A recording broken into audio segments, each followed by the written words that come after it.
Welcome to சமைக்க ரெடியா. இன்றைக்கி நம்ம பண்ண போகிறது சிக்கன் 65. அதுவும் வீட்டில் உள்ள பொருட்களை வச்சு செய்ய போகிறோம். அதுக்கு நம்ம இப்போ 1/2 கிலோ சிக்கனில் 50 கிராம் இஞ்சி பேஸ்ட், 50 கிராம் பூண்டு பேஸ்ட், இதோடு நம்ம மசாலா சேர்க்க போகிறோம். மசாலா ஒன்றும் இல்லை, நம்ம மிளகாய்த்தூள் ஒரு 1.5 டீஸ்பூன் அளவுக்கும், காஷ்மீரி மிளகாய்த்தூள் 1 டீஸ்பூன் அளவுக்கு நம்ம சேர்க்க போகிறோம். இதான் மெயினான மசாலா.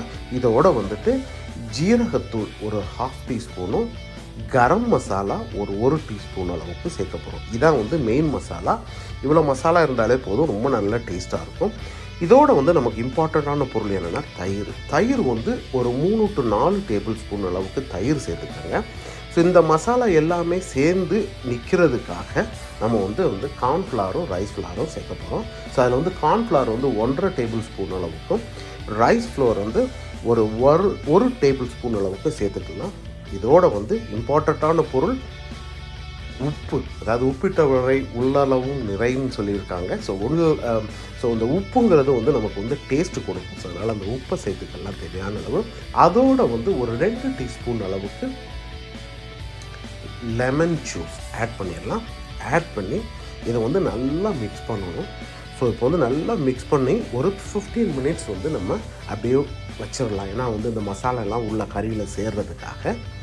ஸோ இதில் பார்த்திங்கன்னா உங்களுக்கு இந்த நம்ம மசாலா சேர்த்தோம் இல்லையா, இந்த கரம் மசாலா, ஜீரகம், இதான் மெயின். இதோட மிளகாய்த்தூள், அப்புறம் காஷ்மீரி மிளகாய்த்தூள் ஒரு கலர் கொடுக்கறதுக்காக. இதோட இந்த கார்ன்ஃப்ளவர் அந்த மசாலா கறியில் இன்டாக்ட் பண்ணி வைக்கிறதுக்காக, அதாவது அப்படியே சேர்த்து வைக்கிறதுக்காக. அதுக்கப்புறம் ரைஸ் ஃப்ளார் சேர்த்துருக்கோம் இல்லையா, அது உங்களுக்கு ஒரு கிறிஸ்பினஸ் கொடுக்கும். அதாவது ஃப்ரை பண்ணும்போது நல்ல கிறிஸ்பினஸ் கொடுக்கும். ஸோ அதுக்காகத்தான் ரைஸ் ஃப்ளார் சேர்த்துருக்கோம். ஸோ இதை எல்லாத்தையும் நல்லா மிக்ஸ் பண்ணிவிடுங்க. மிக்ஸ் பண்ணிவிட்டு உப்பையும் நீங்கள் பார்த்துக்கோங்க, எவ்வளோ உப்பு கரெக்டாக இருக்கான்ட்டு. பார்த்ததுக்கப்புறம் ஒரு 15 மினிட்ஸ் கழித்து இதை ஒரு மீடியம் ஃப்ளேமில் நம்ம ஃப்ரை பண்ணி எடுத்துக்கலாம். ஸோ ஃப்ரைக்கு நான் கிரவுண்ட்நட் ஆயில் தான் எப்போதுமே யூஸ் பண்ணுவேன். நீங்கள் எந்த ஆயில் வேணாலும் யூஸ் பண்ணிக்கலாம். ஒரு 250 to 300 ml ஆயில் போதும். ஸோ இதில் மீடியம் ஃப்ளேமில் ஆயிலை வச்சுட்டு ஆயில் காஞ்சதுக்கப்புறம் இதை நம்ம தனித்தனியாக ஒன்றோட ஒன்று ஒட்டாமல் தனித்தனியாக போட்டு அதை கரெக்டாக ஒரு 12 to 15 மினிட்ஸ் அதை குக் பண்ண போகிறோம். ஸோ நீங்கள் இவ்வளோ தூரம் அதாவது 12 to 15 minutes is more then enough. So அது எப்படின்னா மீடியம் ஃப்ளேமில் குக் பண்ணும்போது நல்லா உங்களுக்கு கறி வெந்திருக்கும். So maybe after 5 to 7 minutes என்ன பண்ணலான்னா இதை திருப்பி விடலாம். இந்த சிக்கனை உடனே திருப்பி விட்டிங்கன்னா அந்த கறி அந்த மசாலா ஹாஃப் வே வெந்து வரும்போது உடஞ்சி வர்றதுக்கு சான்சஸ் ஆகுது. ஸோ அதனால் அவாய்ட் பண்ணுறதுக்கு கொஞ்சம் 5 to 7 minutes is a right time. So அந்த டைமில் உங்களுக்கு மசாலா நல்லா வெந்து, அதாவது இதில் ஃப்ரை ஆகி வந்திருக்கும், கறி அது ஆயிலில் ஃப்ரை ஆகி வந்திருக்கும். ஸோ அப்போ கறியில் கரெக்டாக ஒட்டிக்கிறோம்.